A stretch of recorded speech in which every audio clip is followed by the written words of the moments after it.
I appreciate you joining me today. We're going to be jumping ahead and looking at when Samuel anoints Saul. Our hymn today is Come Thou Almighty King.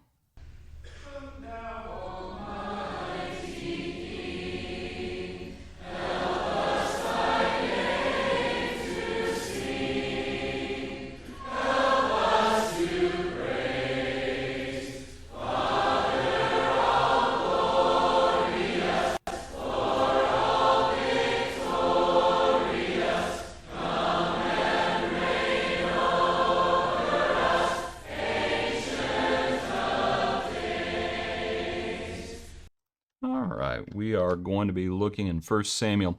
We left off yesterday as the Lord spoke to Samuel, and the Lord told him what he was going to do. He didn't specify what he was going to do, but in chapter 4 we see what it is. The Philistines capture the ark.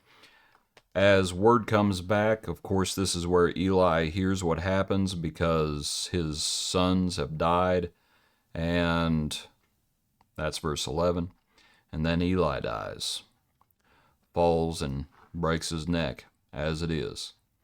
Now, of course, then the Lord starts tormenting the Philistines because they start doing things with the ark, and that's chapter 5.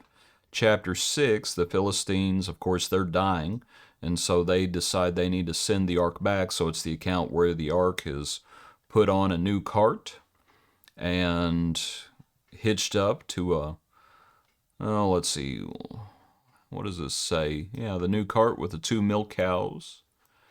And of course, the cart goes straight ahead and comes back, and then some folks in Beth Shemesh decide they're going to look in it. And the Lord's not happy about that, needless to say. Chapter 7 now, we have Samuel judging Israel, so time is going by. Samuel's judging Israel. Chapter 8, eventually as Samuel gets to be an old man, it's when Israel demands a king. Says, we will have a king over us that we might be like, that we may be all, that we also may be like all the nations, and that our king may judge us and go out before us and fight our battles. I wanted us to just think about what led to this, because Saul is going to be chosen. But what led to this? Well, one thing that led to it, let's back up, is verse 3. Concerning Samuel, it says, but his sons did not walk in his ways. They turned aside after dishonest gain, took bribes, and perverted justice. So the elders of Israel gathered together and came to Samuel and said, look, you are old, and your sons do not walk in your ways. Now make us a king to judge us like all the nations.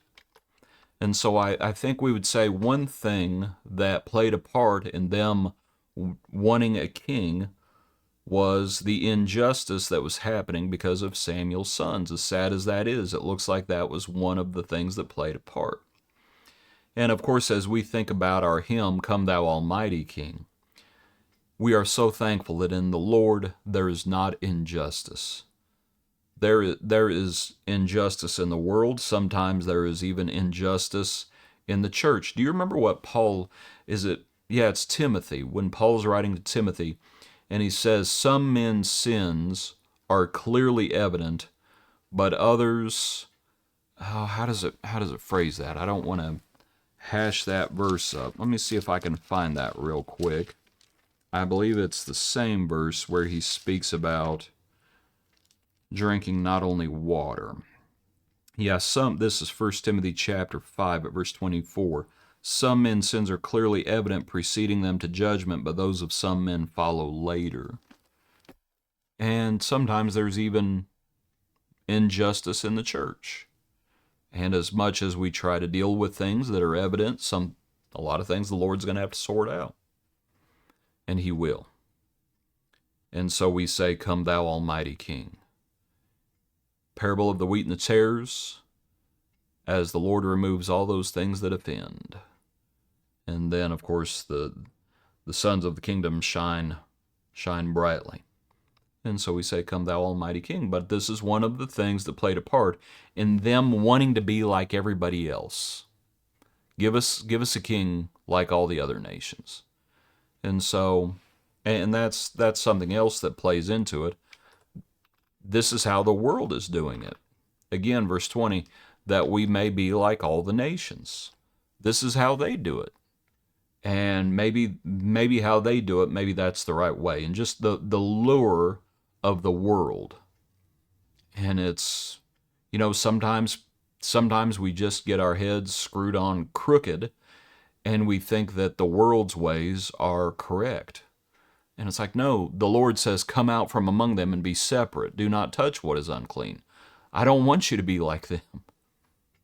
But sometimes folks try to be like the world. Sometimes folks in the church try to be like all the other churches. They try to be they're denominational in their thinking. It's like, why are you going down that road? Why would you want to be like them? We're supposed to be following the Lord, and He is our King. Don't let them dictate what we do. Let the Lord tell us what to do. But that's one of the things that played a part in this account. They want to be like all the nations, and they say that our king may judge us and go out before us and fight our battles. One of the things that is mentioned, and Samuel specifically says it later on in chapter 12, at verse 12, Samuel says, "And when you saw that Nahash, king of the Ammonites, came against you, you said to me, No, but a king shall reign over us, when the Lord your God was your king." They were afraid.